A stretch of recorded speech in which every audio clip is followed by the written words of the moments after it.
MCTV, la chaîne qui enseigne, la chaîne qui éclaire. su ko defee nag ki lay orienté ci loolu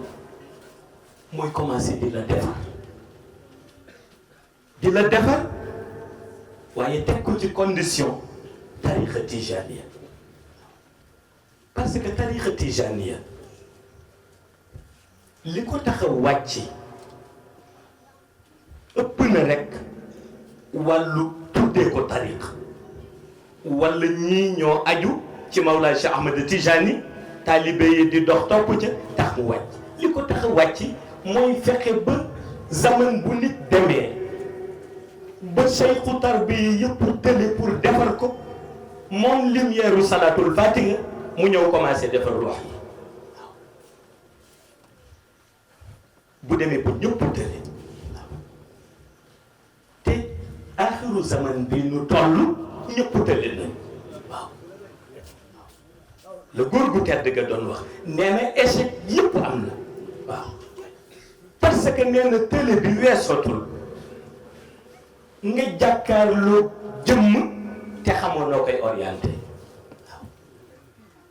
te koo xamul lu muy xalaat munoo ko orienté waaw te mën nga wër ñu bari ñi ciy xam li seen taalibe di xalaat lu néew la ñuy waaw te koo xamul lu muy xalaat munoo ko orienté ndax bu toogee gi yow ci malaan munoo yëg ndax mi ngi fi wala xelam nekku fi te mag ñi lu ci nekk xam nañ na ñuy def ba delloo si la waaw lu ci nekk xam nañu lu ñuy def ba delloo si taalibe bi waaw. MCTV, la chaîne qui enseigne, la chaîne qui éclaire.